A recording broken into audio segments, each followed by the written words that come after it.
ერთხელ მოგესალმებით. მე ნახოთ როგორ გამოგვივა თუ მოგეცა ამის თემატური საშუალება ვისაუბროთ წარღვნაზე და ბაბილონის გოდოლზე. თუ არა და მარტო წარღვნაზე და ნოეს გარშემო. ბაბილონის გოდოლთან დაკავშირებით ხდება ძალიან მნიშვნელოვანი, ძალიან საინტერესო, რადგან ეს არის პირველი მოდელი იმპერიული წყობისა და ეს არის პირველი ასე თქვა გეგმა იმისა, უღმერთო ერთობა როგორ დაწესდეს ქვეყანაზე. ძალიან საინტერესო თემაა შესაბამისად. ნახოთ როგორ წავა დროში როგორ ჩავშდები და რამდენად ის იქნება ხერხება ამ თემაზე გადასვლა. ახლა მიხედავთ თვითონ წარღვნის დეტალებს. ჩვენ თქვენ გახსოვთ ჩვენ ვისაუბრეთ წარღვნის მოსვლის მიზეზებს, ეს იყო ცივილიზაციათა აღრევა, უფრო სწორედ ეს იყო სეითის ცივილიზაციის მიერ ვერ შენარჩუნება იმ ღირსებისა და იმ მოწოდებისა, რასაც ის ეფუძნებოდა. საბოლოოდ დარჩა ერთი ოჯახი, 8 კაციანი სული, ნოე თავის სულთან, თავის სამშვილთან და ამ სამი შვილის სამსულთან ერთად, აი ეს 8 სული და ეს წარმოადგენს სწორედ მაშინდელ ეკლესიას და თქვენ იცით წინ რომ წარღვნა მოხდება და გადარჩება მხოლოდ ეს 8 სული და შესაბამისად ჩვენ კიდევ ერთხელ გვახსენდება საოცარი რამ, რომ ეკლესია წარმოუდგენელი არ არსებობდეს ამ ქვეყანად. შეიძლება ეს იყოს მცირე, შეიძლება იყოს ფეონული, შეიძლება მიჩუმათებული იყოს, შეიძლება უყურადღებოდ იყოს, მაგრამ იქნება, აუცილებლად იქნება. რომ დაჭირდეს ბჭყალებში თავისთავად ცხადია ეს ასე პეტაპი რა უნდა იყოს, მაგრამ რომ დაჭირდეს ღმერთს, წარღვნაც კი მოვა, მთელი ქვეყანა გადაირეწება. ეკლესია ვერ დასრულდება და ეკლესიას დასასრული ვერ ექნება, ეს აბსოლუტურად წარმოუდგენელია. შესაბამისად ნოეს გადარჩენა კიდობანში საეკლესიო ლიტერატურაში ყველგან ვინც კი შეხებია ამ თემას ყველგან ხაზგასმულდა და თქმულა რომ კიდობანის სახე სიმბოლოა ეკლესიისა, რომლის წიაღში შესული გადარჩებიან წარღვნის წლებისგან. ახლა ეს წარღვნის წლები გაგებულია და გააზრებულია როგორც ამას სოფლისგან აღზრული ვნებათა წლები, ამ სოფლისგან აღზრული რაღაცა შფოთვა, რომელიც დანთქავს ხოლმე ადამიანს. არ მახსენდება წმინდა გრიგოლოსოს, წმინდა გრიგოლოსოს მეფოს, მაგრამ ორიდან ერთ ნათქვამი აქვს ასეთი სიტყვების სოფლისა ზღვაი აღზრულას, რაც გულისხმობს იმას, რომ ამ სოფელში ეს ზღვა ღელავს და დანთქავს ყველას, ვისაც მიწვდება. ყველას ვისაც მიწვდება აუცილებლად. ასეთი მაგალითიც კი შემოდის, აი აღებებულ ზღვაში რომ ჩავაგდოთ მძიმე მეტალი. ხო, რა მოუვა ამ მძიმე მეტალს? ამ ზღვაში ჩაიძირება ეს აუცილებლად. თუ ამ ზღვაში გადავაგდეთ რაღაცა სუფუ თქვათ ნაფოც, ხო, ეს ნაფოთი არ იძირება, მაგრამ ზღვა ცდილობს მაინც ჩაძიროს, ხო, ტალღები ათამაშებს და ბოლოს რა მოხდება, ამ ნაფოთს გამოაგდებს გარეთ. ასია ადამიანის წმინდა მამაბრძანებს ცოდვები დამძიმებული ადამიანი ჩაეფლობა და დაინთქმება აი ამ ვნებების ზღვაში, ხოლო ის რომელიც ამსუბუქებულია ცოდვებისაგან, ცოდვით დამძიმებული არ არის, ეს სოფელი ასეთ ადამიანს ვერ დაიწევს, ვერასოდეს ვერ შეეგუება, ვერასოდეს დაარტყავს და გამოაგდებს და გამორიყავს თავის სიახინეს. ყოველთვის გარებული იქნება, გაგახსენდებათ მაცხოვრის სიტყვები, როდესაც ის ეუბნება თავის მოციქულებს საოცარ რამეს, რომ თუ მე მდევნიდან თქვენს გდევნიან. ეს საოცარი რამეა, როდესაც ჩვენ ვერ ვნახავთ წმინდანს, რომელიც ამ დევნის ნიშნით არ იყოს გამორჩეული. შესაძლებელია ამ დევნის შედეგი მის სიცოცხლეში რაღაცა ნიშნით აღიარებას, შემოკრებას, გაძლიერებას გულისხმობს, მაგრამ აუცილებლად არის ამ თვით დევნის, ანუ საკუთარი თავის დევნისა და სხვისაგან დევნის მის ქვეშ, რა ქვია, ამ მოცემულობის ქვეშ. შესაბამისად, კიდობანი ეს გახლავთ სახესიმბოლო ეკლესიისა, სადაც ხდება გადარჩება ნოეს ოჯახი. ახლა რამდენიმე დეტალს შევეხებით, ჩვენ თავისთავად ცხადია, მაგრამ ეს საინტერესო მომენტს მინდა მივაქციოთ თქვენი ყურადღება. ნოე როდესაც კიდობანს ააგებს და კიდობანში შედის, წმინდა წერილში წერია ასეთი სიტყვები, რომ ნოე რო შევიდა კიდობანში, თითქოს და ყველაფერი დასრულებულია. კიდობანი აშენებულია, ნოე შესულია კიდობანში და აღარ დარჩა მკარის მოხუვა, ხო? აი წმინდა წერილში წერია საოცარი სიტყვები, რომ კიდობნის კარებს ნოე არ ხურავს. არ ხურავს ნოე კიდობნის კარებს. რატო არ ხურავს ნოე კიდობნის კარებს? იმიტომ რომ ნოეს საქმე არ არის ამ სიტყვის პირდაპირ მნიშვნელობით ამ კიდობაში კიდევ ვინმე შევა თუ არ შევა, იქნება შედის კიდევ. ნოემ კარები არ უნდა დახუროს, კარი უნდა დახუროს გმირთ. მისია ეს, მანიცის აკიდეს შემსვლელი არის ვინმე თუ აღარ არის შემსვლელი აქვე არა. ნოე ვერ გადაწყვეტავს, ვინ გადარჩება და ვინ არ გადარჩება. გადარჩენა, არ გადარჩენის საქმე მხოლოდ და მხოლოდ საფრთხო პრეროგატივაა, არავის ეს არ ეხება დედამიწის ზოგზე. ისეთ დიდებულებასაც, ისეთ საოცრებასაც, როგორც გახლავთ მამამთავარი ნოე. შესაბამისად, აი, წმინდა წერილში ეს ძალიან კარგად არის წარმოდგენილი. ახლა თვითონ ამ კიდობნისაკენ სვლას მივაქციოთ ყურადღება. როგორც წინა შეხვედრაზე აღვნიშნეთ, ნოე აკეთებს კიდობას, კიდობანი სამსართულიანია, როგორც გარდამოსიმაშია ნათქვამი ცხოველები განაწილებული იყვნენ სართულებს შორის, ადამიანი შუა სართულზე იყო და ნათქვამია ასეთი რაღაცას, თუ გარდამოსიმა ეს წმინდა წერილში არ არის თავისთავად ცხადია, რომ მეორე სართულის შუაში ესვენა ადამის ცხედარი და ამ ცხედრის ერთ მხარეს მამაკაცები იყვნენ, ხოლო მეორე მხარეს დედაკაცები იყვნენ და ესე გაყოფილი იყო და ესეთ მდგომარეობაში იმყოფებოდნენ იქ. შემდგომ არის გარდამოცემა, რომ ეს ამ ცხედარს გამოსვენებენ ამ იმიდან, კიდობნიდან და დაასვენებენ იქ და მიწა მიეყრება მერე ამ ადგილს, სწორედ იმ ადგილას დაასვენებენ, სადაც მაცხოვარი შემდგომ ჯვარს ეცნობა და ადამიანის თავის ქალის თხემი იქ არის შენახული. ეს არის გარდამოცემა, რომელიც აი ამბავს უკავშირდება. ჩვენთვის არის ძალიან საინტერესო და ძალიან მნიშვნელოვანი.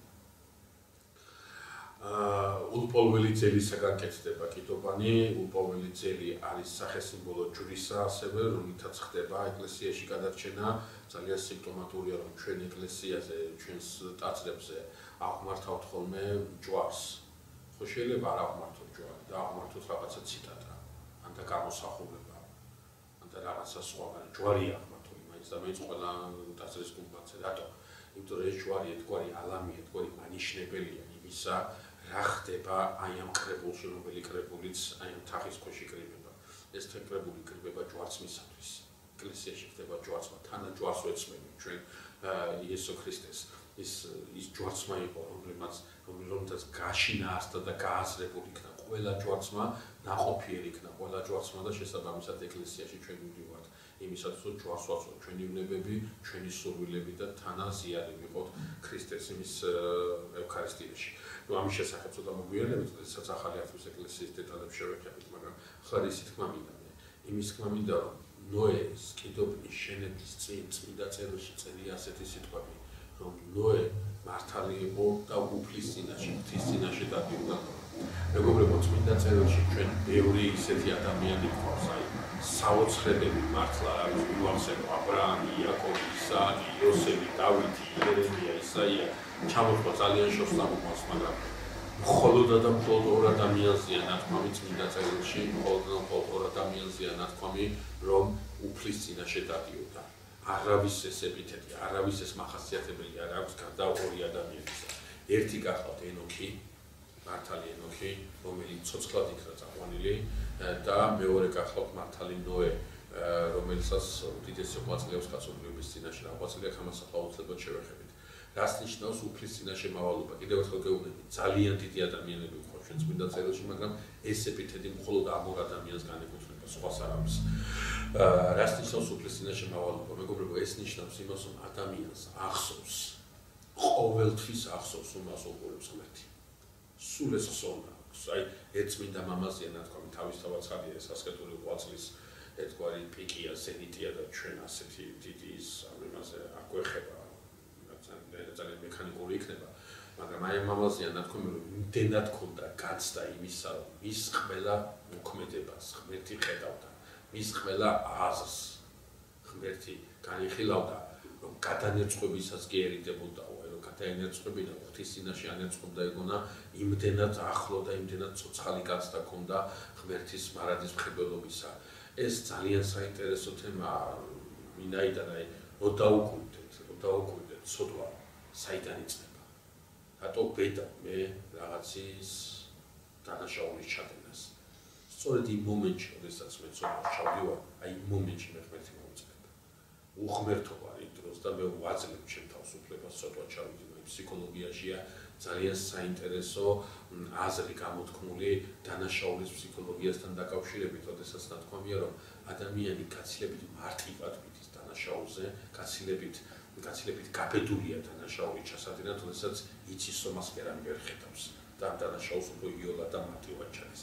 Რაღაც ამდაგვარი ხდება ადამიანის აზროვნებაშიც, ადამიანის სულშიც, როდესაც ის ცოდვაზე მარტივად მიდის, საუბარი არ მაქვს თავისთავად გადაუნებლიე შეცოდებაზე, დაცემაზე, რაც შეიძლება ბრძოლის წარუმატებელი ბრძოლის შედეგი იყოს, ეს ბრძოლა უკვე ძალიან დიდი შესაძლებლობია ღვთის წინაშე. საუბარია დანაშაულზე, როდესაც აი ცოდვის ტკბობაზე, ცოდვის სურვილზე, როდესაც ადამიანი სიხარულით მიდის სოფლისაკენ.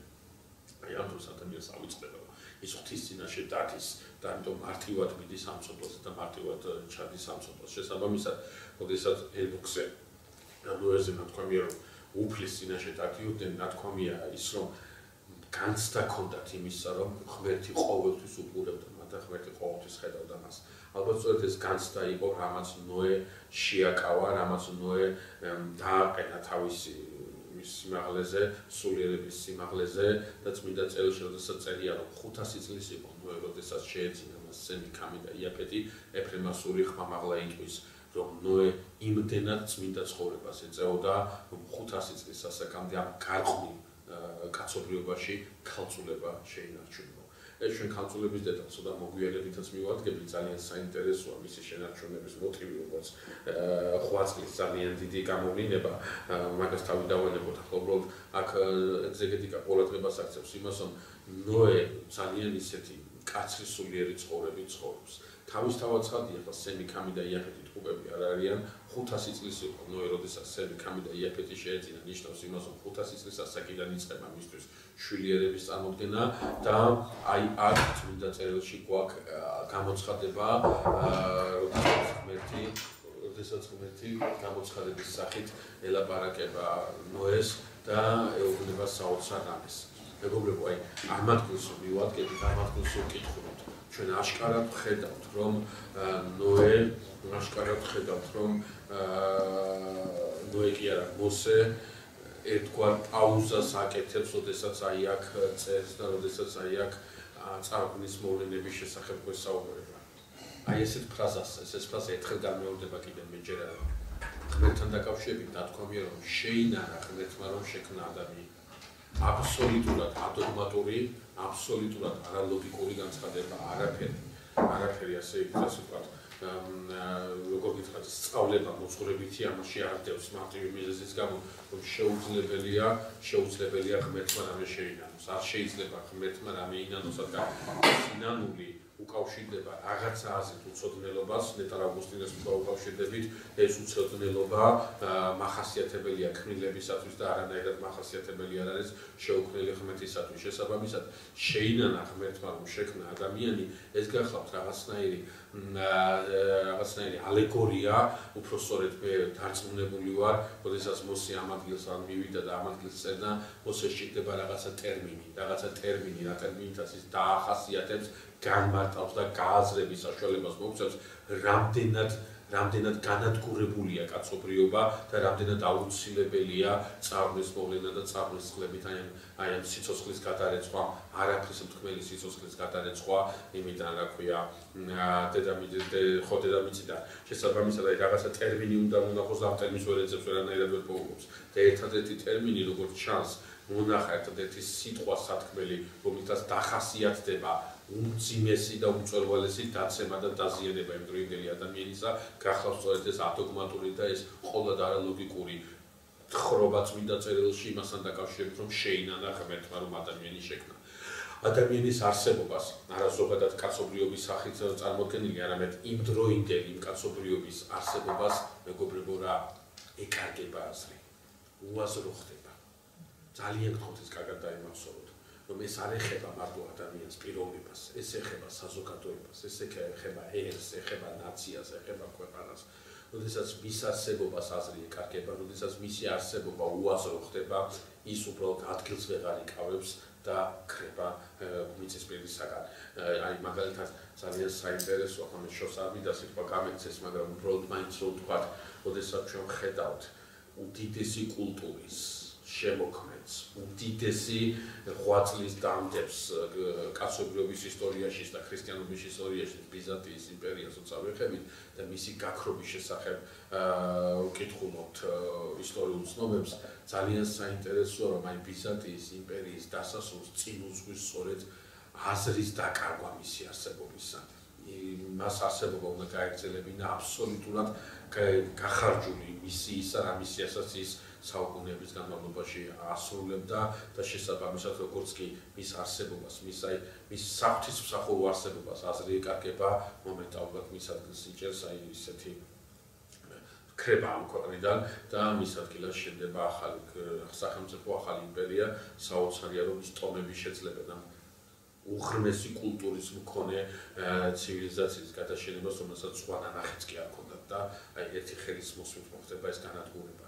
ეს უწერია ყველას უწერია, რომელიც თავის მისიის შესრულებაზე, თავის მისიის გაშინაარსებაზე იწვის უყვარს მის არსებობას, როგორც კი აზრი დაეკარგება, აუცილებლად გაქრება მიწის პირისაგან. ახლა თქვენი ყურადღება რას მინდა მივაცნობ ქრისტიანულ კონტექსტში ვამბობ ამას და საფრთხისმსახურო მისიონერ კონტექსტში ვამბობ ამას, ზოგადად იმას შეიძლება სხვა პრინციპებიც ახასიათებდეს.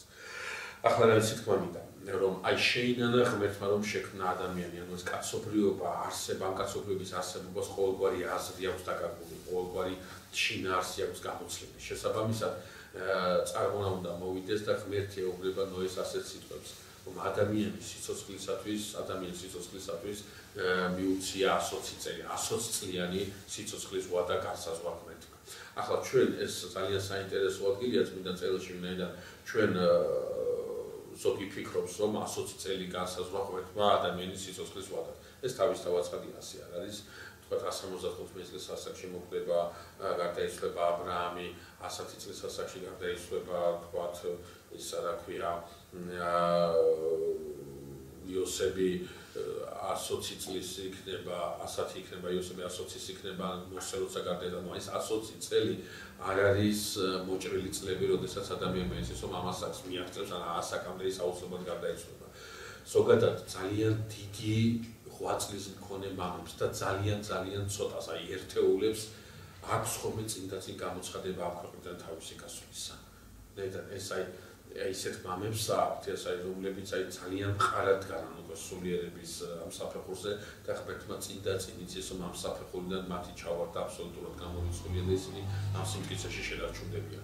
ადამიანისათვის დაფარულია მისი ამ ქვეყნიდან გასვლის ჟამი და ეს ერთგვარი წყალობა ღვთისა, რადგან მოულოდნელობა სიკვდილისა, მოულოდნელობა ღვთის წინაშე წარდგომისა ადამიანს აწვევს იქით, რომ ის მარადის ემზადებოდეს ღმერთთან შესახვედრად. ახლა მოულოდნელობას და დროის უცოდნელობას თავისი ძალიან საინტერესო გააზრება აქვს და ჩვენ როდესაც ძველი აღთქმის ეკლესიის დაარსებასთან მივალთ, იქ ვნახავთ დრო რას ნიშნავს, იქ ვილაპარაკებთ იმასთან დაკავშირებით, დრო რას ნიშნავს ქრისტემდე და დრო რას ნიშნავს ქრისტეს შემდგომ. ახლა მე ვამოქირებულებით აზროვნებით იკუთხით და არა ასტრონომიული გააზრებით. 120 წელი დამიდვია ადამიანის ცხოვრებისათვის, ნიშნავს მეგობრებო, რომ 120 წლიანი ვადა აქვს, ოქროპირი ამას განსაკუთრებითაც აქცევს ყურადღებას, 120 წლიანი ვადა აქვს მიცემული აი ნოეს დროიდან კაცობრიობას სინანულისათვის.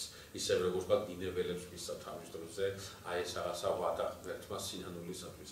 შესაბამისად ყურადღებას ვახსენებთ იმას, რომ 120 წლის განმავლობაში, ასე ფიქრობს ქრისტიანული ეგზეგეტიკა, 120 წლის განმავლობაში ნოე აშენებს კიდობას. ანუ ეს არის სინანულის ხანა, სინანულის პერიოდი, რომელიც ღმერთმა განსაზღვრა იმ დროინდელი კაცობრიობისათვის. მაგრამ წმინდა წერილში გვაქვს ასეთი მითითება, რომ ისა რა ქვია,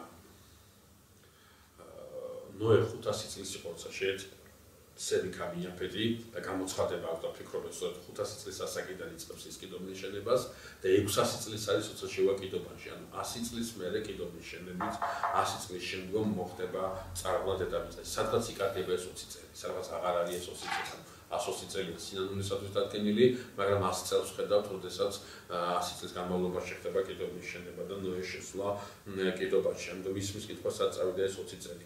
მე პირადად ერთადერთი მამა მყავს, რომელიც შეხვდა ამ აზრთან დაკავშირებით, რომელიც განმარტავს ამას, წმინდა იოანე ოქროპირი ამბობს, იცოდა ღმერთმა რომ ის ვინც 100 წლის განმავლობაში არ შეინანა, არც დანარჩენი 20 წლის განმავლობაში შეინანებდა, სხვა არის სასჯელი 100 წლიანი დანაშაულისათვის, სხვა არის სასჯელი 120 წლიანი დანაშაულისათვის, რომ ხმეთმა შეამცირა ეს ხანა, შეამცირა ეს დრო და 20 წლით ადრე დაიწყო წარღვნა სასჯელის მოყვანა ქვეყანაზე და ესეც ეთქვა წყალობად არის გაგებული ღმერთისაგან. რაც შეეხება კიდობაში შესვლა განხორციელდება გარკვეული წესით. ეხლა თქვენ შეიძლება გავთ ნანახი ფილმი, ყოველ შემთხვევაში არის ასეთი ფილმები, სადაც ნოეს დიდი ჯოხი აქვს გაკეთებული და დარბის და დაძდევს ამ მაიმუნებს და ჟირაფებს და ერეკება კიდობაში. აბსოლუტურად წარმოუდგენელია, აბსოლუტური ფოტოა და შეურაცხყოფაც არის ამ დიდი მოღვაწისა, როგორც საეკლესიო ლიტერატურაშია ნათქვამი, ისევე როგორც ადამთან მიდიოდა ცხოველი, იღებდა სახელს და კადგებოდა გვერდით, ასევე ნოე იდგა კიდობანთან და ცხოველები მორჩილად გადიოდნენ მისინ და შედიოდნენ კიდობაში. ზოგადად ცნობილია ცხოველთა სამყაროსათვის კატაკლიზმების წინ მიგრაცია, კატაკლიზმების წინ რაღაცა ინსტინქტებით გადაადგილება და რაღაცა ინსტინქტით ეძებენ იმ უსაფრთხო ადგილს, სადაც შეიძლება ეს კატაკლიზმები არ მოხდეს, ამიტომ შესაძლებელია ეს ინსტინქტური რაღაცა მანქანა ამუშავდა ამ ცხოველებში. ყოველ შემთხვევაში დეტალებზე მეთქვა ვერ დაგელაპარაკებით, ბიბლიური არქეოლოგიის აქილევსის ფუსლი გახლავთ ორი რამ. შეიძლება ცოტა მეცასიტყვია, მაგრამ ჩემთვის ეს ორი რამ არის ძალიან მნიშვნელოვანი. ერთი გახლავთ მეგობრებო ის, რომ არსად, აბსოლუტურად არსად ნოეს კიდობნის ნარჩენი ან და რაღაცა კვალი ვისა იქნებული და ნაპოვნი არ არის. ნოეს კიდობნი არ არის აღმოჩენილი. წარღვნის მოვლენა არ არის სადაო, ის უდავოა. თავი რო დავანებოთ მეცნიერულ კვლევას, რომ წარღვნა მართლა იყო და მართლა მოხდა, თქვენ მე ვერ მანახებთ რელიგიურ ფორმას, სადაც წარღვნის შესახებ თხრობა არ იყოს.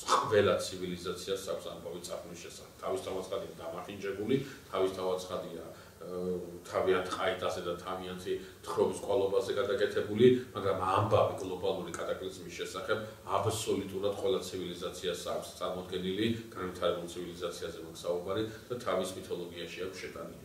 შესაბამისად, წარღვნის უეჭველობა სახეზე ამაზე აღარც არავინ დაობს, არც ყოფილა ის ასე ვთქვათ ლოგიკური აზროვნებისათვის სადაო, მაგრამ ჩვენ არ გვაქვს არსად, მიკვლეული არ გვაქვს არსად ნოეს კიდობნის რაიმე ნიშანი, რაიმე ნარჩენი. მეორე აქილევსის ფუსლი გახლავთ ბიბლიური არქეოლოგიისათვის არ გვაქვს ჩვენ ყოველ შემთხვევაში ამ ეტაპზე კვალი ისრაელის ხეტიალისა ეგვიპტიდან არ თქო მიწამდე, აი არ გვაქვს თქვათ დიდი ნამარხები, სადაც შესაძლებელია აი მილიონობით ადამიანი სადაც ცხოვრობდა, რაღაც გარდაცვლილების საფლავი შეექმნა და გზა გაეგრძელებინათ. აი რაღაცა ეს ორი მომენტია, თუმცა თანამედროვე კვლევებმა, თანამედროვე იმანა აჩვენა ბოლომდე ეს არ არის დამტკიცებული, მაგრამ მეწამული ზღვის ძირში ნაპოვნია ძალიან ბევრი ეტლი და სამხედრო აღჭურვილობა და ფიქრობ ეს სწორედ ამ ადგილას გადაკვეთა მოსემ მეწამული ზღვის მოსეზე მილოთამაშით უბრალოდ ემიდა და მეთქვა რომ აი ბიბლიური არქეოლოგია ნოეს კიდობნის ყვალს პოულობს ჯერჯერობით. მაგრამ თვითონ ფაქტი იმისა, ქვია წარღვნისა, გლობალური როგორც გლობალური მოვლენისა, ეს სადაო არ არის.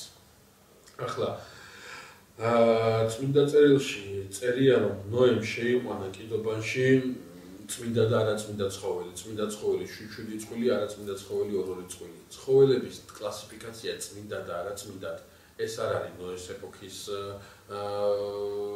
ასე ვთქვათ, ნოეს ეპოქაში ეს არ განისაზღვრა, მოსეს ეპოქაში განისაზღვრება ის, მოსე კანონში ჩაწერს, რომელი ცხოველია წმინდა და რომელი ცხოველია არაწმინდა.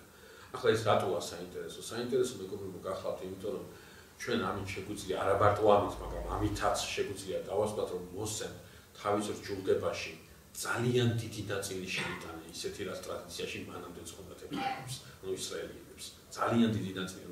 წმინდა და არაწმინდა ცხოველად დაყოფა ეს მოსეს ეპოქის შემოქმედება კი არა, უბრალოდ მოსემ ეს დააკანონა, თუ ეს მანამდეც იყო ცნობილი, ისე როგორც შაბათის დღის განსვენება, ისე როგორც ლევიტების ქორწინების პრინციპები და ასე შემდგომ და ასე შემდგომ. ანუ მე ამით რისი თქმა მინდა? მე ამით იმის თქმა მინდა, რომ ცხოველის დაყოფა წმინდა და არაწმინდად გულისხმობს არა ცხოველის სიწმინდეს, არამედ გულისხმობს მის გამოყენების მეთოდებს.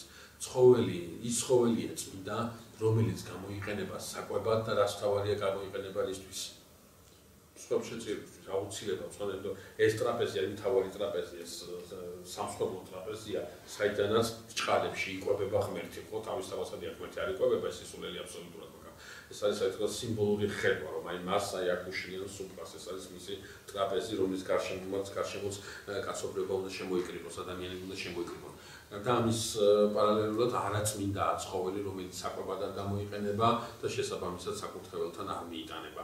თავისთავად ცხადია გასაგებია, რატომ 7 წმინდა და 2 არაწმინდა პოპულაცია წმინდა ცხოველისა უფრო მეტი უნდა იყოს, ვიდრე არაწმინდა ცხოველისა.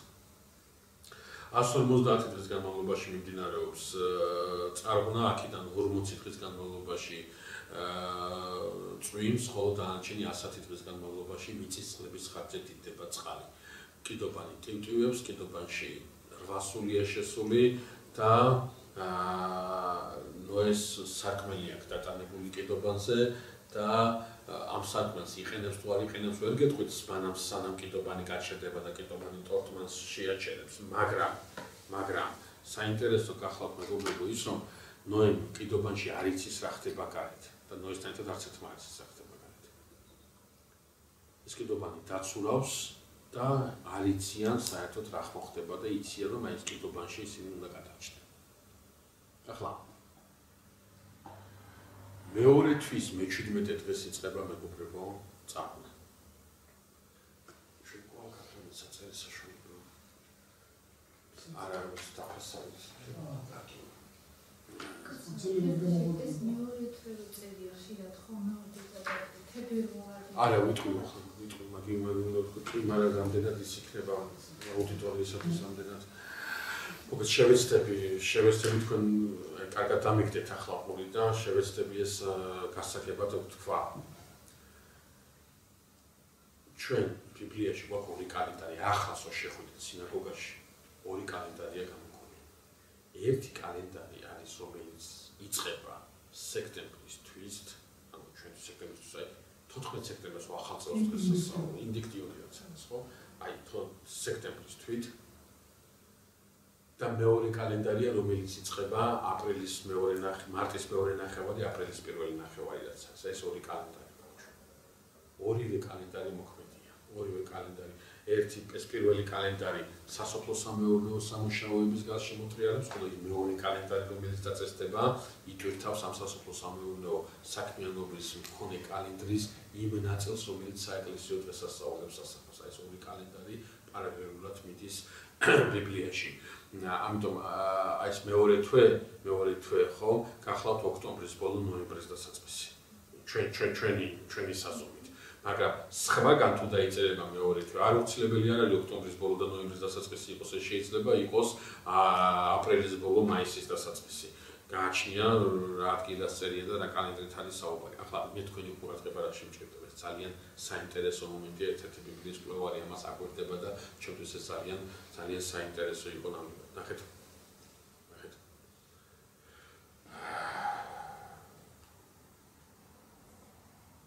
როდესაც ჩვენ ვივალთ ამ ადგილას, უბრალოდ წინ გეტყვით რაც ახლა მჭირდება იმას, როდესაც საპასექო სხვა უნდა გამოერჩიათ. პასექი რა არის? პასექი ეს არის, როდესაც ეგვიპტელი პირმშვები მოხვდნენ და თქვათ, ის პირმშვები, რომლის სახელიც კრავის სისხლით იყო აღბეჭდილი, ის პირმშვები აყვავთ, ხო? აი ეს ცხვარი რომ უნდა გამოერჩიათ, რომლის სისხლს უნდა წაერცხოთ წართხლებსა და ამხოლებზე, კარის წართხლებსა და ამხოლებზე, ხო? აი ეს ცხვარი უნდა გამოერჩიათ მე-10 დღეს, პირველი თვის მე-10 დღეს და დაეკლათ პირველი თვის მე-14 დღის ბოლოს. ეს როდის არის, ისიც როდის იკვება, ისიც ცხვარი, აი როდესაც სახარებაში წერია რომ მაცხოვარ ჯვარს აცმევი, იმ საღამოს პასექილაში ჭრება. ეს კრავი არის მესიის სიმბოლო და ნამდვილი კრავი ჯვარზე ვნებოდა, ხოლო ესენი ამ კრავს კლავდნენ ამ დროში დაემთხვა აბსოლუტურად ეს კრავი. ეს საერთოდ მიყოლსაუბარი გიტყვით. ანუ ჩვენ გვაქვს 2 კალენდარი. ერთი კალენდრისთვის მეორე თვის მე-17 დღე, ეს არის ოქტომბრის ბოლო, ნოემბრის დასაწყისი. წარმოიდგინეთ მეგობრებო, პირველი თვე, მეორე თვე, ხო? მესამე თვე, მეოთხე თვე. აი ამისი მეორე თვე, პირველი კალენდრის მეორე თვე, ემთხვევა მეორე კალენდრის მეხუთე თვეს. გესმით? გასაგებად ვთქვა, აი ერთნაირია, ეს პრინციპი. წარღვნა დაიწყო აი ამ პირველი კალენდრის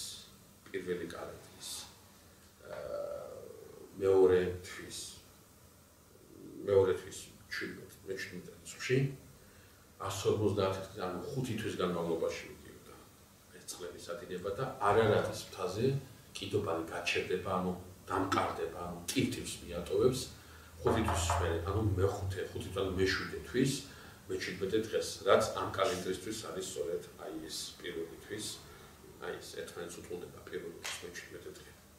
ანუ ერთი კალენდრით იწყება და მეორე კალენდრით აი აღჩება. რატო ვამბობ ამას მე?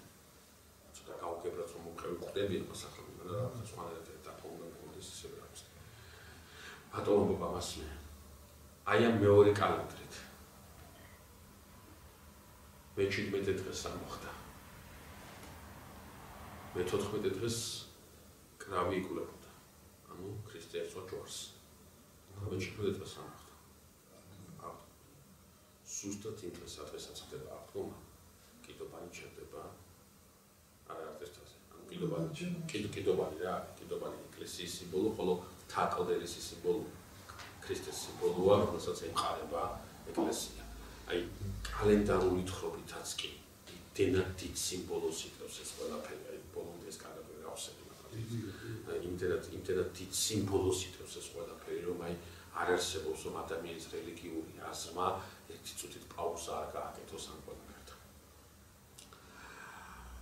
როგორც გითხარით, კიდობანში ხდება აი ეს მოლოდინი ხსნისა, მოლოდინი გადაჩენისა, ისევე როგორც ახალი აღთქმის ეკლესიაშია წარმოქმნილი და აი როდესაც კიდობანი გაჩერდება, ანუ თორქმას მიატოვებს და დამყარდება, ხო? ნოისთვის ეს არის სიგნალი იმისი, რომ წარღუნას პერიოდი უკვე გაჩერდა, ხო? ანუ კიდობანი აქტივებს გაჩერდა.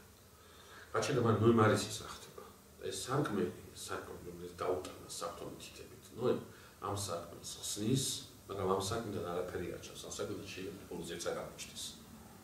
ნოე შეიძლება მიწას ვერ ხედავს სიტუაციას, ყოველ შემთხვევაში თხრობა ჩვენ ამას ვთავაზობთ, ნოე ვერ ხედავს გამოთრახდება. ნოე ხედავს მარტო ცას.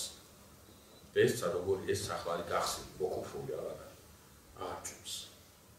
აი მარტო ეს სხივი შემოდის, ეს სიხარულის, ეს სინათლის სხივი შემოდის საქმეთი არაფერი. ხან ნოე სჭირდება სამოქმედო პროგრამა კიდობიდან გამოსვლას. შესვლა გასაგები იყო. აი გამოსვლა ჭირდება ახლა ეს. და იმისათვის რომ ნოემ აი რაღაცა ის გააკეთოს, ხო? უშვებს ყორანს. ყორანი რა არის? ყორანი დეშით იგონება, ხო? დეშით იგონება. აი ამ მდგომარეობა მიწაზე ყორანმა უნდა გააკეთოს. როდესაც ყორანი გაფრინდა და მოფრინდა, ნოემ მიხვდა რომ ესე ჯერს ხო არ არის ეს გარემო გარეთ ისე ერთი ძალიან საინტერესო რამე გწაკითხული. ყორნის გაშვების პრინციპი რა არის? ეს ნოესგან უნდა იყოს აღებული, სანამ კომპასს მოიგონებდა. არა, ნაოსნობაში სანამ კომპასს მოიგონებდნენ, ყავები ყავდათ, ყორნები, მითხეს ყავდა ყორანს სხვადასხვა რამე. ყორნები ყავდათ, სპეციალურად მიყავდათ და ის ვაში რო იყვნენ, ამ ყორანს აუშვებდნენ და ყორანს ქონია წესი. მომენტალურად გაფრინდება ნაპირისაკენ. ის კაცის, ანუ ეს არის ერთგვარი საერთოდ და იმას და თუ ყორანი დაბრუნდა უკან, ესე იგი ნაპირი შორს არის. და თუ არ დაბრუნდა, ესე იგი ახლოს არის კიდე და იმას იყენებდნენ ამისთვის რა. ეს ძალიან საინტერესო მომენტი მაქვს ამოკითხული. ყოველ შემთხვევაში ეს ყორანი კარგ დაბრუნდა, ნუ ეს მანიშნებელია იმისა, რომ გარეჯეს საცხოვრებელი პირობები არ არის, მაგრამ შემდგომ ერთი კვირის მერე რომ გაუშვებს და ყორანი აღარ დაბრუნდება, ნუ ეს გასაგებია რომ რა არის გასაგები, ანუ მიწა დამშრალია და აი ეს რა ქვია, ფეხის მოსაკიდებელი, ეშისათვის ფეხის მოსაკიდებელი, ის აქვს ყორანს პირობები. შემდგომ ხდება მტრედის გაშვება, მტრედი გაფრინდება, მოფრინდება, მერე გაფრინდება, საღამოს მოფრინდება, კენკროვანით იკერკვიკორება და ანუ ეს მწვანე ისა სიმწვანე წამოსული, ეს კენკროვანის წამოსული, ანუ ეს სამის ის აქვს, ზეთისხილის რტოს მოუტანს მტრედი ნოეს, გარდამოცემა გვეუბნება, რომ ზეთისხილის რტო იქნა მოტანილი იქიდან, სადაც შემდგომ იერუსალიმი დაარსდება, იერუსალიმიდან, ამიტომ მტრედის სახესიმბოლო გახლავთ, იცით სულიწმინდისა, ხოლო ზეთისხილის რტო წყალობისა, მშვიდობის მოტანისა და მტრედი დღევანდელ დღემდე ზეთისხილის რტოთი გამოისახება როგორც მშვიდობის სიმბოლო. მშვიდობის გარანტია რა არის დედამიწაზე? როგორ იცით? ეს სიმბოლო გარანტია ატომური მესომავდა შენსობა კოლეჯ ხო, ატომური ბომბი მშვიდობის გარანტია დღეს ყოველ შემთხვევაში გუშინს წავიკითხე ინტერნეტში იმუქრებია რომ არაფერი შეგეშალოთ დატაბული ყოფილი ვართ. ხო. ახლა ის იქნება. შემდგომში გაუშვებს სტრესს და აღარ ძალიან სიმპტომატურია, რომ თხრობა გრძელდება ასე. როგორც ღმერთი დახურავს კარებს, ისე ღმერთი აღებს კიდობნის კარებს. სანამ უფალი არ ეუბნება, გავიდეს კიდობნი და ნოიკიდობნიდან აღარ. თუმცა იცის, რომ უკვე ყველაფერი კარებს პროცესია. რაღაცა აზრით მეორდება შესაქმე. არა უყოფელობიდან მყოფობაში სამყაროს გამოხმობის, არამედ კვლავ დასახლების თვალსაზრისით. კიდობანი იხსნება, ანუ თავიდან როგორ იყო წყლები იყო, მერე წყლები დაშლება და ხმელეთი გამოჩნდება, მერე ხმელეთზე მწვანე საფარი ამოვა, მერე შეიქმნება წყლის ცხოველები, ფრინველები, მიწის ცხოველები და ბოლოს ადამიანი. იგივე ხდება, რაღაცა წყლითაა დაფარული მთელი ქვეყანა, მერე მიწა გამოჩნდება, მიწაზე მწვანე ბალახი ამოვა და სავარაუდოდ ფიქრობენ ნოემბრი კიდობანი გააღო, პირველად ესე იგი ეს ქვირითები და ეს წყლის ისინი, შემდგომ ფრინველები გამოფრინდნენ, ცხოველები გამოვიდნენ და ბოლოს ადამიანი გამოდის კიდობიდან. რაღაც აზრით განმეორდა ის აქტი, არა მყოფელობიდან მყოფობაში გამოხმობის, არამედ განმეორდა კვლავ დასახლების. ამიტომ ნოეს არა მესიანური, არამედ ისტორიული თვალსაზრისით ადამსაც უწოდებენ, მეორე ადამიანს, მეორე ადამი, იესო ქრისტე თავის ავასხადია პავლე მოციქულს უკავშირდება, მაგრამ აი ისტორიული თვალსაზრისით, ქვეყნის კვლავ დასახლების თვალსაზრისით, ნოემ გაიმეორა, ისაც ადამიანის შემთხვევაში უნდა მომხდარიყო. აი ჩვენი დღევანდელი შეხვედრის თავად თხრობა იწყება მეგობრებო სწორედ აქ და ამოდგინეს. წმინდა წერილში წერია, რომ ნოემ ააგო საკურთხეველი და ამ საკურთხეველზე ყველა წმინდა ცხოველიდან შესწირა თითო. ნახეთ რა წმინდა წერილში ნახული. ჩვენ წმინდა წერილში გვაქვს ორი სახის დასაწყვეტი მსხვერპლი. ერთი მსხვერპლია, როდესაც რაღაცა ნაწილს დაწოვენ, დანარჩენ ნაწილს ჭამენ. და მეორე ეს ზიარების წინასახეთაა მოწმებული. და მეორე მსხვერპლია, როდესაც თლიანად აი ამ სამსხვერპლო ცხოველს თლიანად წვავენ. რაღაცა ნაწილებს გაიტანენ, წვავენ, იმას იზავენ და დანარჩენ თლიან ცხოველს წვავენ.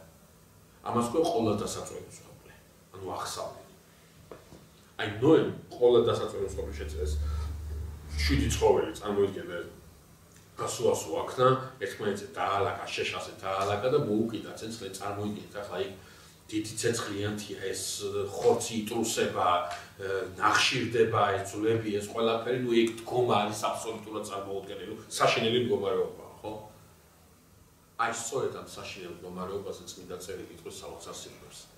კეთილსურნელებად იყნოსა ღმერთმა, კეთილსურნელებად ავიდა ეს მსხვერპლი უფლამდე. რა კეთილსურნელებაზე შეიძლება იყოს საუბარი?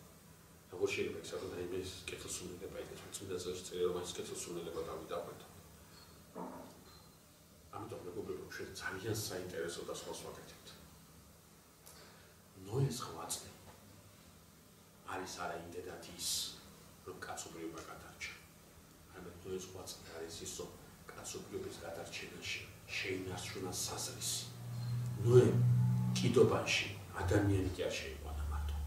ნოემ კიდობანში შეიტანა რა? აბელის ღვთისმსახურება. ბიბლიაში თხრობა ერთადერთი რამის გამოგრძელდება მეგობრებო, ეს გახლავთ, არა ის რომ ნოე გადარჩა, არამედ ის რომ აბელის ღვთისმსახურება გადარჩა. ჩვენი ყურადღებას ვაქცევთ, ბიბლია ყურადღებას ვაქცევებს არა იმაზე, რომ ადამიანი გადარჩა. ადამიანის გადარჩენა არ გადარჩენა განისაზღვრება სწორედ ამით. რატომ გადარჩა ადამიანი? იმიტომ კი არა, ნოე რაღაცა მკაცრი იყო და ნოე რაღაცა იმარშებოდა რა ფიქრი, რაღაცაზე არ ქორწინდებოდა და ასე შემდეგ, მაგრამ ყველაფერი ეს არის შედეგი, ყველაფერი ეს არის გამოვლინება, ყველაფერი ეს არის რეზიუმი, ნაყოფი.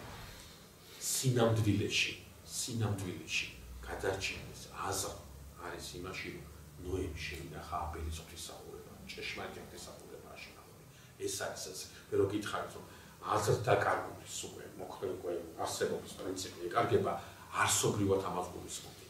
აზრი, არსებობის აზრი, მისია, როდესაც ის იმისაც გამოცხადებითი ჭეშმარიტება აქვს, მხოლოდ მაშინ უნარჩუნდება, როდესაც ის ჭეშმარიტ ღვთისმსახურებას აღასრულებს. სხვანაირად ის უაზროა. აი მეგობრებო, თავის დროზე გითხარით და კიდევ ერთხელ გავიმეორებ, შორს აღარ წავიღებ ამ სიტყვას, მაგრამ ამას აუცილებლად ვიტყვი. ლიტურგიკული ღვთისმსახურება არის განსაზღვრელი ჩვენი აზროვნებისა. როგორც ვარ ჩართული ლიტურგიულ ღვთისმსახურებაში, აი ისე ვარ ჩართული მოყვასის მსახურებაში, საზოგადოებრივ მსახურებაში, ერთმანეთის მსახურებაში და ასე შემდგომ და ასე შემდგომ. ამით იზომება. გახსოვთ მე თქვენ გითხარით და კატეგორიულად ბაცხოვარი ამბობს, ვისაც უყვარს მამა, დედა, ძმა და ჩემს ოქროს ჩემს ღირსი არ არის. რას ნიშნავს ეს? იმას ნიშნავს, არ შეიყვარო კი არა, იმას ნიშნავს, რომ მე თუ არ შემიყვარი, ანუ ჩემი სიყვარული თუ არ გაზომვა, შენ ისინი არ გეყვარება. როგორც მე გიყვარ ვარ, აი ისე გიყვარს ისინი. მე ვარ სასონი, ჩემთან ურთიერთობა, როგორიც აქვს ისეთი ურთიერთობები გაქვს ყველგან აბსოლუტურად. ზუსტად ისეთი ურთიერთობები მიგაქვს. შესაბამისად, როდესაც ღვთისმსახურებაზე, ლიტურგიკაში, ევქარისტიაში ჩართულობაზე გვაქვს საუბარი, ეს არ გახლავთ მეგობრებო ქრისტიანობისათვის, ხას უსვამ ქრისტიანობისათვის მარტივი რიტუალური მსახურება, რომელიც რელიგიურ მსახურს ევალება. ეს ამაზე მაღალია, ამაზე მნიშვნელოვანია რა არის? როგორი ჩართულობაც მაქვს მე ევქარისტიაში, აი ესეთი ჩართულობა მაქვს მოყვასთან ურთიერთობაში, მშობელთან ურთიერთობაში, მეგობართან ურთიერთობაში და ასე შემდგომ და ასე შემდგომ.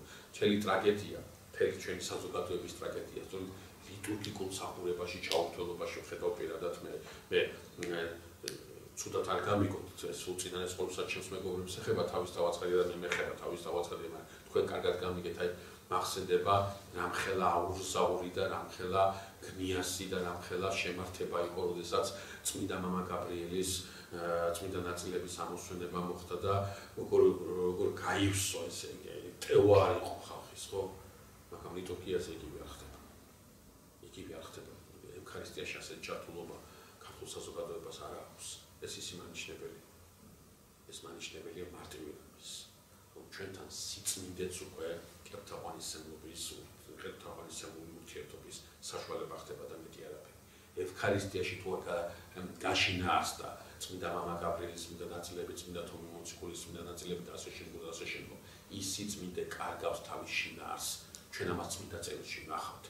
ნახავთ საოცარებას, როგორ შეიძლება სიწმინდესთან ურთიერთობა კერტავანისმობას გაუტოლდეს და ღმერთმა ეს სიწმინდე უღაცილოს საერთოდ და აარიდოს ეს ძალიან ღრმა აზრი, ამიტომ როდესაც ნოესთან დაკავშირებით საუბრობთ სწორედ ამას ნოეს უდიდესი ღვაწლი გახლავთ ის, რომ მან წარგულ შემდგომ კაცობრიობას შემოუნახა ის მსახურება, ის ღვთისმსახურება, რა ღვთისმსახურებაც აბელის შემთხვევაში ჰქონდა, რადგან ეს ღვთისმსახურება შემოინახავს შემდგომ რას მართებულ ურთიერთობას ღმერთთან, ღმერთთან მართებული ურთიერთობა შემოინახავს იმ საზოგადოების არსებობის პრინციპებს, რომელიც საზოგადოებასაც დაეყრდნობა ძველი აღთქმის, შემდგომ ახალი აღთქმის ეკლესია.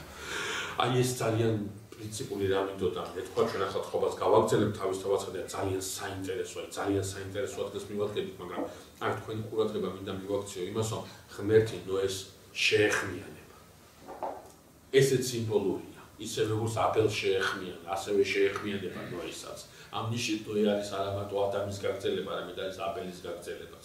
ძალიან მნიშვნელოვანია ეს, რომ სანამ იქნება ხნა, იქნება თესვა, იქნება ზახო, აღარ მოვავლენ მე ასეთი მასაკია კატაკლიზმებს, ანუ წავნას აღარ მოულენ ადამიანს. ამის ნიშნად ღმერთი იმას ნოეს მისცემს ცისარტყელა არის ის ნიშანი, რითაც სიმბოლო, რითაც ადამიანს ახსენდება ძალიან მნიშვნელოვანი რამ, რომ ქვეყნად გადარჩა, არა ადამიანი, არამედ ქვეყნად გადარჩა ადამიანის ჭეშმარიტი ღვთისმსახურება, ცისარტყელა, ამის სიმბოლო უფრო, როდესაც მავანი, უგვანი და რა ვიცი, მე მართლა კაცობრიობის ტყობის და სიძულვილით ავსებდი, აი ამ სიმბოლოს იყენებენ თავიანთი ბოროტის რახვებისათვის სინამდვილეში მეგობრებო, აი ჩემთვის პირადად გეუბნებით რა, აი პროპაგანდა, რა პროპაგანდის დაშვებისა და რა პროპაგანდის შედეგად ცხოვრების წესის შეცვლას უკავშირდება, ეს არ არის მეგობრებო. არ არის ეს მეგობრებო მარტივად სოციალური მოძრაობა, ჩემთვის ეს რელიგიური მოძრაობა.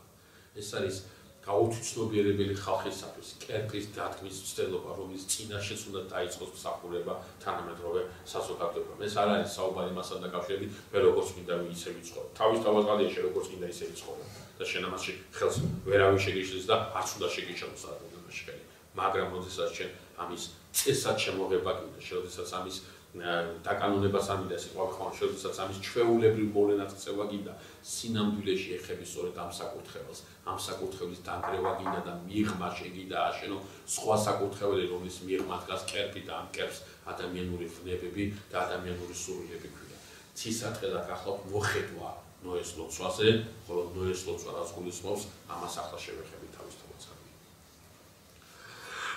ღმერთი ეცხადება ნოეს და ეუბნება, ახლა მეგობრებო, რამ ხო ღმერთი ეცხადება ნოეს და ეუბნება, რომ სარაკვინას იმრავლეთ, ინაყოფირეთ, აავსეთ ქვეყანა, ერთ-ერთი რედაქცია გვეუბნება ეუფლენით მას, თუმცა რედაქციათა მთელი რიგი წყება ამ ეუფლენს აღარ აწეს. ჩვენ ადამიანთან გვაქვს ნათქვამი, იმრავლეთ, ინაყოფირეთ, აავსეთ ქვეყანა და ეუფლეთ მას, მაგრამ აი გარკვეული რედაქციები ნოესთან უფლობას ამოიღებს, ანუ ადამიანმა გახარჯას ისა, ის ვეღარ დაეუფლება ამ ყველაფერს, ხოლო აი პირველ ნაწილს ახმიანებს ავტოკურთხევისას. მეორე, რასაც ამ გამოცხადებაში ეუბნება, და მესამე, რა ვიცი თუ წარყვანს ვაღარ მოვალენო იმასაც ჩავთვლით, თუმცა ის მე ბოლოში მინდა გადავიტანო და არა თავში და რატო ამას ახლა ვეკითხოთ. შემდეგი, რასაც ეუბნება ღმერთი ნოეს, გახლავთ რომ ადამიანს მიეცა ხორცის ჭამის უფლება. ბალახი და მწვანე ბალახებით უნდა ჭამოს ის. აქამდე ადამიანი ხორცს არ ჭამს. ახლა უნდა დაიწყოს ხორცის ჭამა. როგორც ეფრემასური ბრძანებს წინ განიდულა ღმერთმა, რომ დაიწყოს ადამიანმა იმის ხორცის ჭამა, რომელსაც მე მაინც გააკეთებდა და გააკვეთდა, რომ ანალოგიკურად ჩაითვალოს ცხოველის გაღმართების ფეტიში, რაც არის ესაც. მოვიკითხავ ადამიანის სისხლს. ხო ეს ბალახი, მწვანე ბალახი რაც ისოს ცხოველი მით არ უნდა ჭამოს. ადამიანმა ხორცი და ადამიანო რაღაცა კულტურა, ყოფის კულტურაზე ესწრობა. მოვიკითხავ ადამიანის სისხლს. ცხოველისაგანაც კი მოვიკითხავ მასაგან ღვთისხატი ადამიანი. აი ძალიან საინტერესო ადგილი. ძალიან საინტერესო ადგილი. მეგობრებო, წმინდა წერილში ორად არის მესამე ადგილს რაც უსადავეს. მაგრამ ორი ნამდვილად არის. ეს საოცარი თხრობა ხდება ბიბლიაში. ადამიანს მოხსნილია ყველანაირი ღირსება და ცხოველის დონემდე დაყვანილი თვითონ ღმერთს.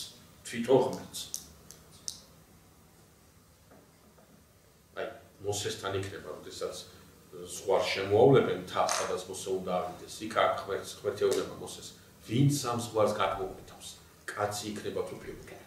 ქვით განიტვინება. ანუ არანაირი განსხვავება ადამიანსა და პირუტყვის შორის, აი ამ ნოესთანაც ეს ანათქვამი, რომ მოიკითხავს ადამიანის სისხლს. ახლა სპილოსაგან ადამიანზე მხეცისაგანაც მოიკითხავს, სპილოსაგან როგორ უნდა მოიკითხოს ღმერთმა სისხლი.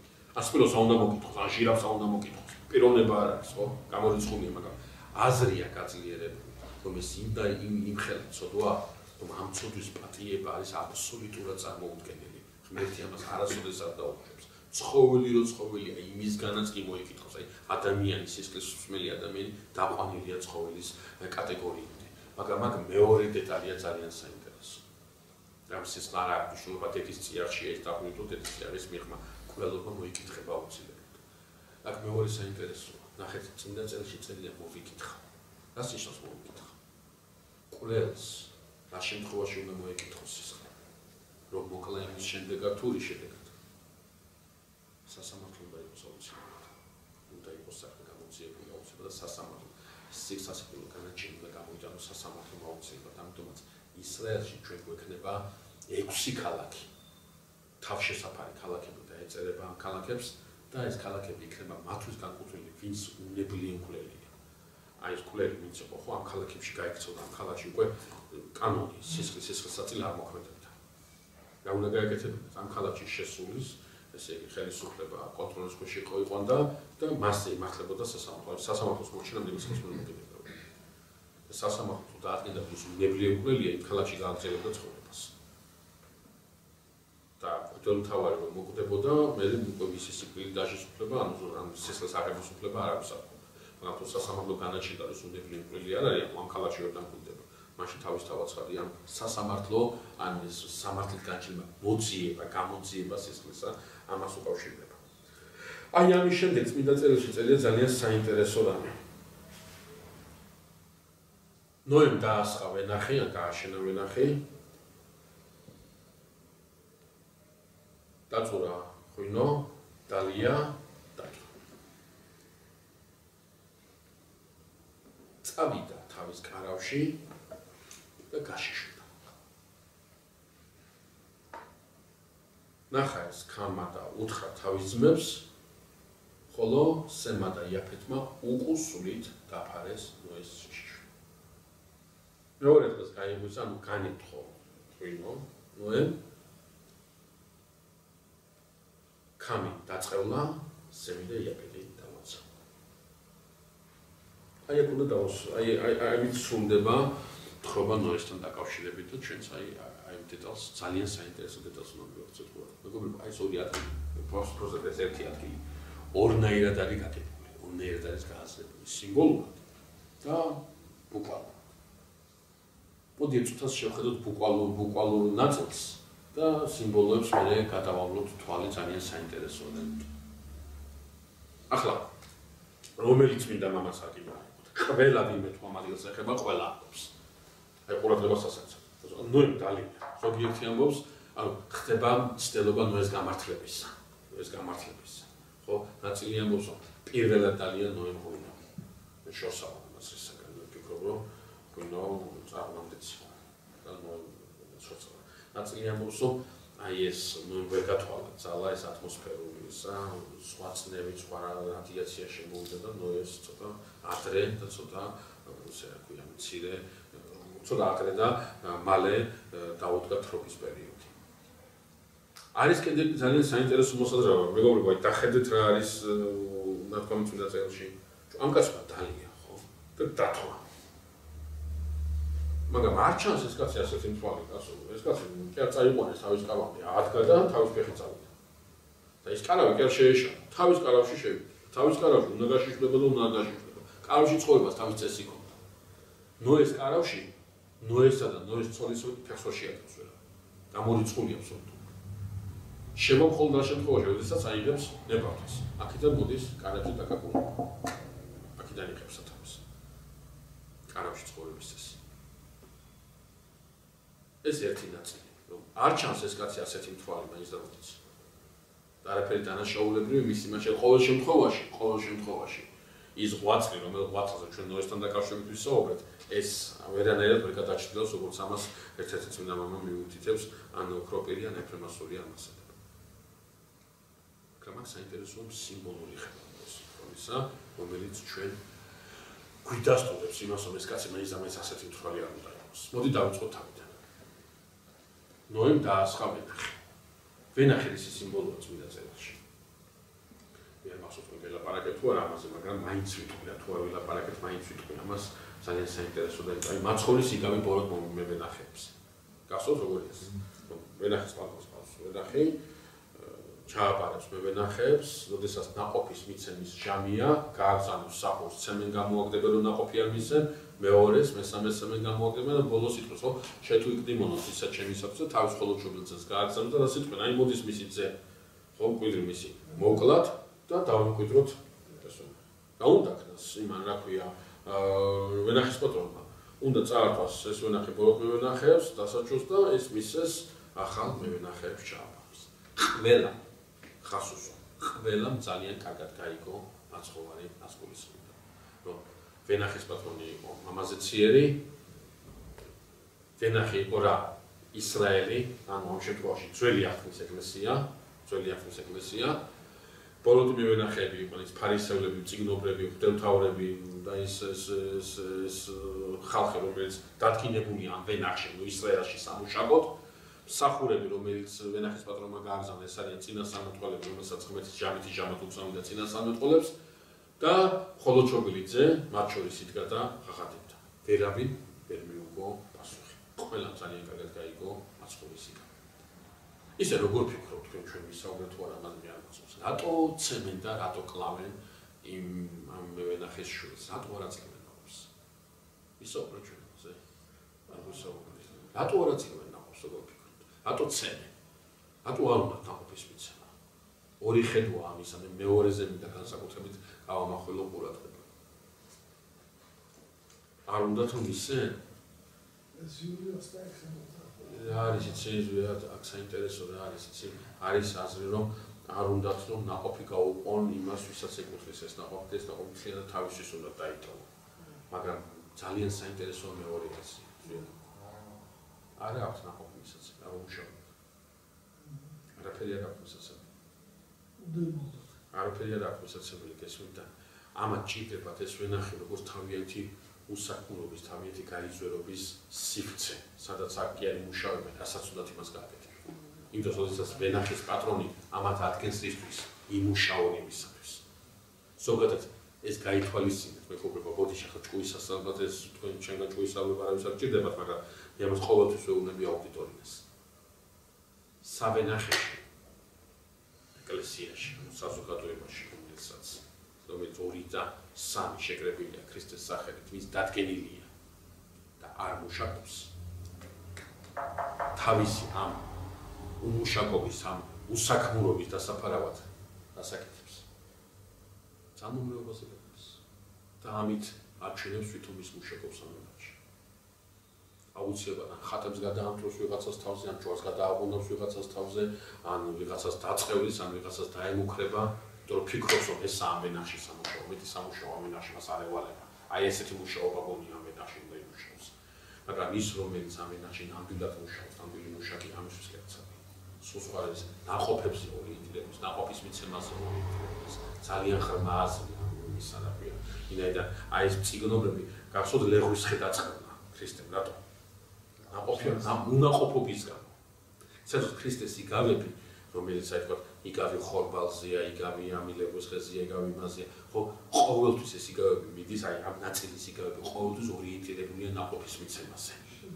შედეგზე. და აი აქაც უნდა გულისხმოთ, რომ მთელი პრობლემა აი ამ ბოროტი მევენახეების არის არა ის, რომ ნაყოფის გაყოფა არ უნდა, არამედ ის, რომ არაფერი არ აღწევთ. ეს არაფერი და ეს უსაქმურობა უნდა დააკავო. ამიტომაც კლავენ მხოლოდ ჩობილძეს. გახსოვთ კაიაფა ეკითხება, გაფიცებო, გითხრა, მესია ხარ თუ არა. ეჭვიებარება, რაღაცა შეეჭვიებარება, რაღაცა სუნთლად ისე არ უნდა იყოს საქმე, როგორც ესენი ხედავენ. იმის წინ მოხდება გახსოვთ, მაცხოვარი რო შევა იერუსალიმში, სოფის დღეს გულის დიდებს რო შევა იერუსალიმში, ტაძარს კიდევ ერთხელ გამორეკავს წაწინ და იქ რამენი მათი სახარებაში ეს ძალიან კარგად ნათქვამი, ძალიან ბევრი მივა და მაცხოვარი კურნავს. ეს ფარისევლები რას ეკითხებიან, ციგნობრები ეს ეკითხებიან, გაიხსენეთ. რა უფლებით აკეთებ ამას?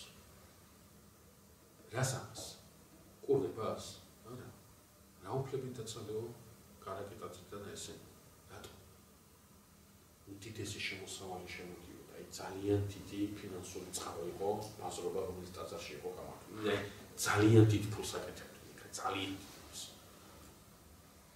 ერთი წუთი წარმოიდგინეთ, აი მეგობრებო, ერთი წუთი წარმოიდგინეთ ადამიანის გონებრივი უსაქმურობა, აი მენტალური კრიზისი, ერთი წუთი წარმოიდგინეთ, აი თქვენი თავი წარმოიდგინეთ იქ იერუსალიმში, რომ დგას იესო, რომელსაც ამდენი ხმები დადის და შენი თვალით ხედავ როგორ კურნავს. აი უცებრად დაგაინტერესებს. ეს ბაზრობა იყოს თუ არა თუ ეს კაც რაღაცა ზებუნებრივი ნიჭი აქვს, რაღაცა საინტერესო უფრო სხვა არის ამაში, ხო? თავი ეგ მანდ მოვდივარ, მანდ მინდა თქვა, ერთ მომენტს გაგახსენებთ. ხელგამხმარი უგანკურნა, რომ უყურებდნენ. აბა შაბას განკურნავს თუ არა? ის კი არ აინტერესებს, ამ კაც განკურნის ძალა აქვს თუ არა, ღვთისაგან. არა, შაბას განკურნავს თუ არა, ეს აინტერესებს. გესმით, აი ეს არიან ბოროტი მევენახეები, აუცილებლად მეგობრებო, გულწრფელად გეუბნებით ამას. ბოროტი მევენახე აუცილებლად ქრისტეს და ქრისტეს ნაის, ანუ ქრისტეს მიმდევარს, ქრისტიანს. ოქროპედიანოს ქრისტიანობა არის ძალისწრაფი ბაძვა ქრისტესი. აუცილებლად ჯვარზე აიყვანს. აუცილებლად ან იგივე ქრისტეს სახელით, ან ტრადიციის სახელით, ან რაღაცა მოძღვრების დასწავლების სახელით, აუცილებლად, იმიტომ რომ მისი ვენახში მუშაკობა უკავშირდება არა ნაყოფის გამოღებას, არამედ უკავშირდება სულ სხვა რამეს, რაც მიუღებელი ამ ვენახში ასე ვერ იმუშავება. ნოემ დაასხა ვენახი, ნოეს დროს ვენახი რომელია? სად არის ნოეს დროს ეკლესია? ნოეს ოჯახი. ნოეს აქვს ვენახი, ნიშნავს ნოე არის ამ ეკლესიის თავი. ნოემ დალია, ბატონო? რა უნდა თქვა, ეს სოფლიო ეკლესიაც ამ შემთხვევაში, თუ 800 მეტი არ არის. 9 უბრალოდ ქანანი უკვე დაბადებულია შვილი ნოესი, მაგრამ ყოველ შემთხვევაში ამ კრებულში იყო მთელი საეკლესიო სისავსე. ნოემ დალია ღვიდისმა წმინდა წერილში გახსოვთ მეგობრებო, ლოცვის სიმბოლო.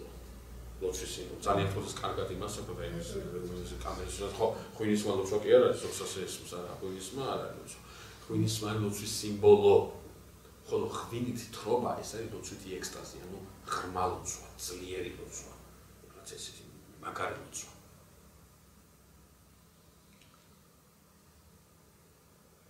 სიშიშვე მე თავის დროზეც გითხარი და გიმეორებ ეს სიმბოლოა წმინდა წერილში. სისუსტის სიმბოლო. ანუ რაღაც ასეთი თხრობა გვაქვს სიმბოლოები რომ გადავაბათ ახლა ერთმანეთს. რომ ნოე ყავს ეკლესია, ნოე ეკლესიის თავი რაღაცაზე გულმხურვალედ ლოცულობს და იმ ლოცვისას მას ის შემოშიშულება, ანუ ის დასუსტება. ეს სისუსტე რა უნდა იყოს მეგობრებო, იცით აი მე დარწმუნებული ვარ, ცხოვრებაში ერთხელ მაინც ყველას გქონია ასეთი რაღაცა. რაღაცას მთელი გულით რო თხოვ ღმერთს. აი ეს გული ამოღებული გაქვს და დადებული გაქვს უფლის წინაშე. აი ისე კი ლოცვანი გიჭირავს, ხოლმე 5 ფუნქციას გადაყოლებ ბოლოს ამინი იტყვი და დადება ამას და არაფერი წაკითხვის არაფერი ლოცვაში არ ყოფილა. არა, აი რაღაც არაფერი წიგნი არ გიჭირავს, ხოლმე შენი გულიდან ამოგაგხმა და აი უფალს ელაპარაკები და ამ დროს რა ხდება? ამ დროს რაღაცა შიშველი ხარ, სუსტი ხარ გარემო პირობებისადმი. აი შეიძლება რაღაცას ჩანთა კედელს, აი ეს გულით ლოცვები რაღაცა მოკიდოს ამ ჩანას ხელი და წაიღო და შენ ამას ვერც მიხვდე. იმდენ ახტყარ ჩაფული და ჩაძირული ამ. აი რაღაც ამდაგვარი ხდება, რომ ეს შემთხვევაში აი სიმბოლური ალეგორიული მიხედვით. რაზე უნდა ლოცულობდეს? რა უნდა იყოს ნოის ლოცვის საგანი? რა უნდა ინტერესებს ნოეს? ღმერთს მოუთხა იმრავლებ, ინაყოფიერებ, გამრავლდები. ეს ქვეყანა ხიანად ნოეს არაფერი შეიძლება. დიდარია, ღარიბია, ნოესთან ეს არ არსებობს, ყველაფერი ნოესი. რაზე უნდა ლოცულობდეს? ნოე რაიცის. ნოე ძალიან კარგად იცის. რომ სამი შვილი რო ყავს, ეს სამი შვილი სინამდვილეში რა არის? სამი ცივილიზაციის თავი. აქედან სამი ცივილიზაცია წავა. და ნოე რაიცის. ამ სამი ცივილიზაციიდან ერთი მაინც თუ მოწყდა იმ საკუთრებას, რომელიც საკუთრებას მე არ შეიძლება მოხდეს. რაც მოხდა. კაცობრიობა ჩავარდეს უდიდეს მეტალურ კრიზისში, მაგ გამოიწვიოს უდიდესი მეტალური კატაკლიზმები. ნოემისთვის ლოცულობს, ნოე ლოცულობს ეკლესიისთვის, რომ ეკლესია შეინარჩუნოს, ამ ეკლესია შენარჩუნდეს კი არა, ამ ეკლესიაში შენარჩუნდეს კაცობრიობა. მთელი კაცობრიობა ამ ეკლესიის ერთობაში იყოს წარმოდგენილი. სემიც, ქამიც, იაფეთიც, აი აქ ამ საკურთხეველს არ დაცინდნენ. აი ამას ლოცულობს მთელი გულით, ამას ლოცულობს მთელი სულით. შესაძლებელია ნოეს აი ხელით აქვს ჩავლებული თავის იმაზე, რა ქვია, 60 რაღაცნაირად აი ესე ეჭაჭგულება კიდევა. შეიძლება აი მიწაზეც არის განთქმული რაღაცა მუშტებს უჭერს და აი რაღაცა შესაძლებელია რაღაცა სალოსული მომენტიც აქვს შემოტანილი ლოცვისას, რაღაცა მთელი გულით ლოცულობს, რომ არ განმეორდეს მისი შვილები, აი ამ მისი შვილების მოდგმა ამ საკურთხეველს აღმოსა ცისარტყელა ნიშანი უნდა იყოს სწორედ ამ ლოცვის. მოსეს ახასიათებს სისტემური თხრობა. მოსე სისტემური თხრობა, ანუ ქრონოლოგიურს კი არ მიყვება, მე არ ვამბობ ქრონოლოგიას არ გვაქვს, მაგრამ უპირატესობას აძლევს სისტემურ თხრობას. აი მაგალითად, როდესაც მოსე მოგიყვება ჩვენ და გვეთქვას, რომ აბრაამი გარდაიცვალა, რა აბრაამი გარდაიცვალა, აბრაამი ჩავშვილიშვილებს უესწრო. მაგრამ აბრაამის შესახებ თხრობას უასრულებს, მერე იწყებს აბრაამის შვილის შესახებ თხრობა, სისტემურ თხრობას მიყვება და არა ქრონოლოგიურს. ამიტომაც, როდესაც საუბარია ნოე გამოვიდა კიდობნიდან, მე ვფიქრობ, რომ ნოეს კიდობნიდან გამოსვლა უკავშირდება, კიდობნიდან გამოსვლის თხრობა უკავშირდება აი ამ სისტემურ ნაწილს. იქვე თქვა ამ საკურთხეველთან რა მოხდა, მაგრამ პასუხი ცისარტყელათი უნდა იყოს სწორედ ამაზე. ღმერთმა ცისარტყელა აჩვენა და უთხრა, რომ ეკლესია არასდროს არ იქნება, ანუ საზოგადოებას ყოველთვის იქნება ის ნიშნული, საიდანაც ის წარღლას აღარ მოიცავს. ცისარტყელა ზოგადად ფიზიკური გამომდინება რა არის, ხო? სინათლის სხივი რო გადაწყდება, გამადიშლება, ხო? ანუ არასდროს ისე აღარ მოუქუფრავ, ზეცას რომ სის ერთმა სხივმა არ გამოაღწიოს იქიდან. ეს არის პასუხი, ცისარტყელა არის პასუხი იმაზე, რომ მე რჩეული მოდგმა, ანუ ეკლესია ყოველთვის იდგება ჩემ, ეს საკურთხეველი არ მოისმობა. რაც არ უნდა აფრიალო ცისარტყელიანი დროშები, რაც არ უნდა ვერაგის რახვებით შეიარაღდნენ. თვითონ ღმერთია გარანტი იმისა, რომ ეს საკურთხეველი არ მოიშლება, ეს აბსოლუტურად წარმოუდგენელია.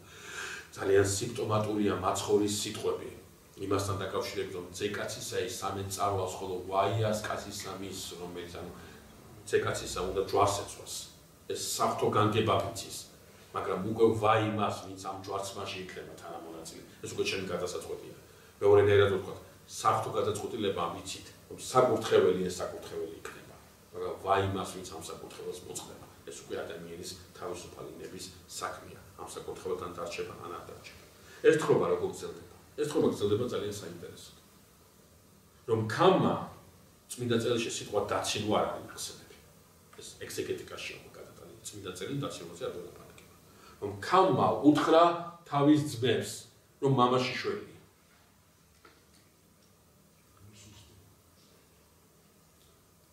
როგორ არის იცით აი ეგზეგეტიკაში ქამის სექსი როგორ არის წახებული, რომ აი ეს გვასწავლებს ჩვენს.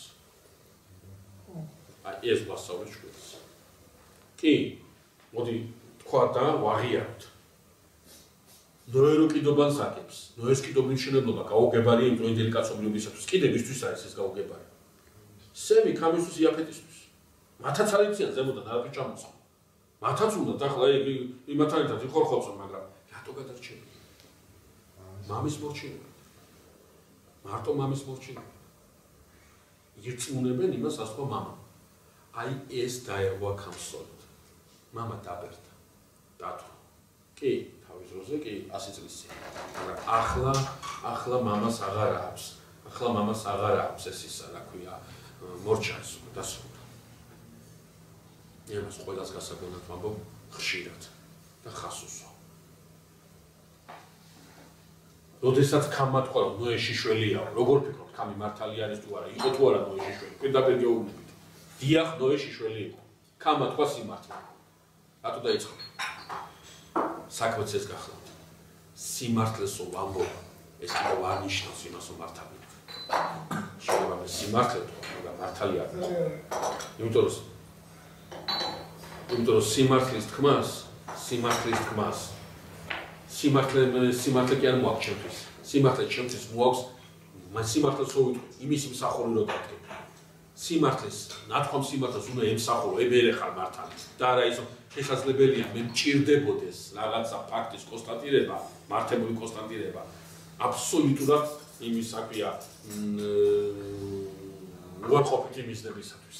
მე მახსოვს, მე თქვენ გაგახსენებთ ახლა უბრალოდ ეპოქას თორე გაგახსენებთ ამ იმას საქმე მომენტს რომ ის რო იყო რა ქვია იმას მოძრაობა იყო ასეთი კმარა. ახლა გასწორს უყურებს ხო? საიდან დაიწყოს მოძრაობა? უმაღლეს სასწავლებლებში კომერი კმარას კმარა დაასრულა საშინელი პერიოდი იყო. ასეთი კმარა გაკეთდა სასულიერო სასწავლებელშიც. ჩვენ ყავდა ჩვენი კმარა. მე მახსოვს მეოთხე კურსის სტუდენტი ვიყავ მაშინ და მისი უწმიდესობა იყო ჩვენი რექტორი. ესე ჩამოწერეს ისინი რა ქვია. პუნქტები, კითხვები არა, პუნქტები. როგორი უსუსურია უკვე მისი უწმიდესობა, როგორი არაფერი არ კეთდება სასწავლებელში, როგორი ცუდი მდგომარეობა. რა მინდა გითხრათ, 10-დანაც შემართლებია. დღევანდელ დღემდე ეს პრობლემა. მოსაგვარებელია. მაგრამ არც ერთი მათგანი მართალი არ იყო რატო? არც ერთს არ აწუხებდა ეს პრობლემა. ჭირდებოდა სულ სხვა რამისათვის. ხმამაღლაყვილობდი მამაში შველი. ეს ის მამა დღევანდელ დღემდე ზურგით რომ მოგიტანა და ცენამდე მოიტანა ის რაც გაგებაშიც არ იქნებოდი რომ მამას ამ ხელა ყვაწლი არ ეწვია. ეს არის მოხუცებული, დაღლილი მამა, რომელსაც თითი კი არ უნდა უქნიო წინ უზრდელურად და დაუვიწყო ის ყვაწლი, რა ყვაწლითაც შენ კიდობნის კარების გზა გაგიხსნა. არამედ უნდა გაიგო რომ ის მოხუცდა ახლა და წყალი რო ჭირდება, წყალი მიაწოდო და დაღლილი როა ჩამოაჩინო და მოასვენო. ელემენტარული შინაგანი კულტურაა ეს და ამ კულტურის არ ქონე ხშირად იცულიერებაზე ლაპარაკობს. სულიად უკულტურო. ვერ იქნება ეს. შეიძლება ქამა მართალი თქვა, ნოე მართლა შიშველია, მაგრამ ქამი მართალი არ არის. ბოდის მოგიხდით. მე არ ვიცი. მე ვიცი რა წერია წმინდა წერილში. მე არ ვიცი ვიღაცა რაზე ფიქრობს. ჩემთვის ამოსავალი არის გამოცხადებითი ჭეშმარიტება და ჩვენ ვიცით რომ ეს გვაქვს ორი გამოცხადება. გვაქვს გამოცხადება წმინდა წერილში და გამოცხადება ევქარისტიაში. ამიტომაც ძმების სვლა, უკუსვლა და მამის შიშვლის დაფარვა. ეს იმას კი ანიშნავს, რომ მამა შიშველი არ იყო, ეს იმას ნიშნავს, რომ მამის შიშველი მათთვის არ არის რაღაცის გადაფასების საფუძველი. იციან, ნოე შიშველია, ეს ნიშნავს იმას, რომ ახლა ამ სიშიშვლეში ჭირდება მას საყურება და გვეთითქომა, რატომ? მამა, ღვთისაგან დადგენილი მამა, საკურთხეველი რო აღმართა და აბელის ღვთისმსახურება შეინახა. ის მამაა და იმიტომ. ამას ელემენტარული გააზრება ჭირდება, ელემენტარული სულის კვეთება ჭირდება. ზოგს მართლმადიდებლობა გონია წამსის ზეპირაცოდნა, ეს არ არის მართლმადიდებლობა, წამსის ზეპირაცოდნა. მართლმადიდებლობა არის მართლა აღსარებლობას პლუს მართლმკვეთელობა. უნდა გესმოდეს და უნდა იცოდე რა არის მართებული შესაძლებაში და რა არ არის მართებული. წყოულ ქანაანი არის შვილიშვილი ნოესი, ფიქრობენ რომ სწორედ ქანაანმა იხილა ნოეში შიშველი და მიუტანა მამას, მეორე ნაწილი ფიქრობს რომ რადგან ღმერთმა დალოცა და აკურთხა სამივე შვილი ნოესი, ნოე აღარ წევლის იმას ვინც დაილოცა, არამედ შვილიშვილზე გადააქვს ეს ყველაფერი და შვილიშვილს წერიებს წავლაში. წყოულ ქანაან ყმამ უნდა იყავს მათთვის და სემთან დაკავშირებით ის კურთხეულას უფალი ღმერთის სემისა და ქანაან ყმამ უნდა მისი და იაფეთთან დაკავშირებით ის განარჩენ უფალმა ღმერთმა იაფეთ და დაიმკვიდროს საყოფელთა შინა სემისთან და ქანაან ყმამ უნდა მისი. აბა შევეხოთ ახლა. ქამის მოდგმას ნოეს ხო ერთი დეტალი მეგობრებო. ერთი ორი გამონაკლისის გარდა ისიც შეიძლება გამონაკლისად არ ჩართულიყო წმინდა წერილში. არც ერთი წყევლა არ არის და არც ერთი კურთხევა არ არის. ამ სიტყვის პირდაპირ მნიშვნელობით რა არის აბა? წინასწარმეტყველება. ამ ნოემ ახლა რომ დაწყევლა ქამი და დალოცა სემი და იაფეთი სინამდვილეში იწინასწარმეტყველა სამივეს. ამას ნიშნავს. ანუ ქამის მოდგმაზე იწინასწარმეტყველა მონობა, რა მონობაც ხაზგასმით ვამბობთ, როგორც ყველა წყევლა, ყველა ტანჯვა თავის თავზე აიღო მაცხოვარმა და ჯვარს მიამშვალა, თავის თავაცადი ეს წყევლა, ქმედითი ქრისტეს შემდგომ თავის თავაცადი იქნება. ჩვენს ყურადღებას ძალიან იქცევს ის ორი წინასწარმეტყველება, რაც სემისა და იაფეთთან დაკავშირებით არის ნათქვამი. კურთხეულას უფალი ღმერთის სემისა. ვინ არის უფალი ღმერთის სემისა? რაც ნოეს ღმერთი არ არის იგივე. იაფეთის ღმერთი არ არის იგივე. როგორ არის? მაგრამ ნოე ხას უსვავს არა. იაფეთის და ჩემი ღმერთი კი არა. სემის ღმერთია კურთხეული. რატომ? ეს წინასწარმეტყველება იმას რომ აქედან გრძელდება ის სადაც ჩვენ ბეთლემის მშვიდს აღამოვდე და მიგვეყაროს. აქედან სემის მოდგმიდან იქნება ეს ყველაფერი. და იაფეთთან დაკავშირებით ნათქვამი დაიმკვიდროს საყოფელთა შინა სემისა. ახალ ქართულში უფრო კარგად არის ეს ჩემი ასეთ გადმოცემული, სადაც ნათქვამია რომ დაიმკვიდროს სემის კარვებში. კარავის სახე სიმბოლო გახლავთ, ეს ნოეს სიტყვაში უნდა გავხსენებოდა და უნდა მეთქვა, კარავის სახე სიმბოლო გახლავთ მეგობრებო სამლოცველოს. სამლოცველოს იაფეთის მოდგმა შევა სემის სამლოცველოში რა ნიშნავს ეს? რომ ის ღმერთი რომელიც კურთხეულია სემის მოდგმაში, აი ამ კურთხევალში უკვე წილს დაიდებს წარმართული საზოგადოება, საყოველთაო გახდება, საყოველთაო გახდება ეს ყველაფერი. მე ვფიქრობ, ბაბილონის გოდოლზე აღარ გადავალ. შემდგომ შეხვედრაზე შევეხოთ ბაბილონის გოდოლს და ამით ნოეს ამოწურვით დავასრულოთ ხრობა, დღევანდელი თხრობა ახლა თუ გაქვთ შეკითხვები ყურადღებით მოგისურვებთ. ერთი შეკითხვა. კი ბატონო.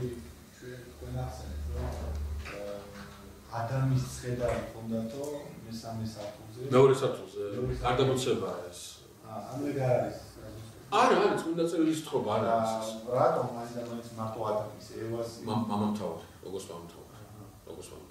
კიდევ ერთხელ მან ახლა ბევრი შეკითხვა მარტო მაგის მთელი გადამოცემა რო გიტანოთ იქნები წერო. ძალიან ბევრი შეკითხვა შეჭდა. ადამიანის გარდა ერთ ადგილას წერია.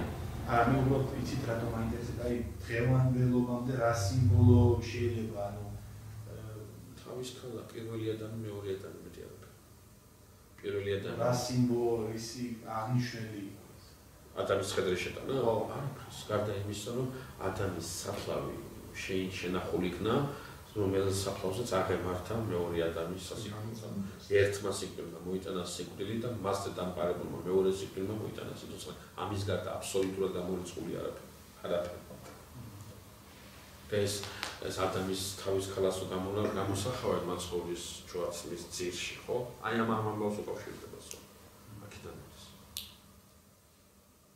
ისეთ თუ გაქვთ კითხვა?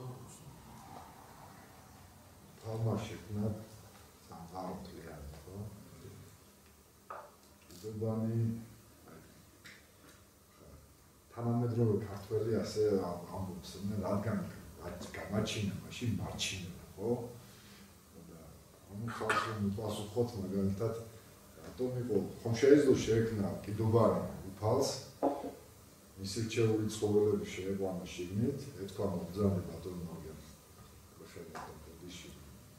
ნოეს და მისი ოჯახისთვის ეთქვა და შესულებული შიგნით და არ დაჭირებოდა აი პროცესი მაინც არ იყო შეცვლილი შიგნით, ხო? მისი სიტყვით სამყარო თუ შეიქმნა კიდობარი შექმნას რა უნდა და ხო რატომ იყო აი პროცესი აუცილებელი რომ ოფრიდევა საინტერესო კითხვაა, მაგრამ რა მინდა გითხრათ, აი ამ პროცესს უკავშირდება რა, უკავშირდება კიდობნის შენება, მე გითხრათ ეს ხო ქადაგება. ქადაგებს ნოემით. ანუ ეს არის ღვაწლი. როგორ აშენებს კიდობან ჩვენ ხო არ ვიცი. ჩვენ ბოლო შანსი იყო იმ ადამიანებისთვის, რომ თვითონ შესულიყო. ეგებს შანსი ქონოდა. აუცილებლად როგორც უფალმა მოგცა ჩვენ ნება და დაგვა პროგრამა და არ გამორიცხული რობოტებად ასეთი შანსი მიეცა მიუხედავად იმისა რომ იცოდა რომ ეს მოხდებოდა. თავისთავად აი ცოტა უმსგავსო მაგალითია ასეთი მაგალითის მოყვანას არ უნდა ვკადრულობდე, მაგრამ თქვენ კარგად გამიგეთ.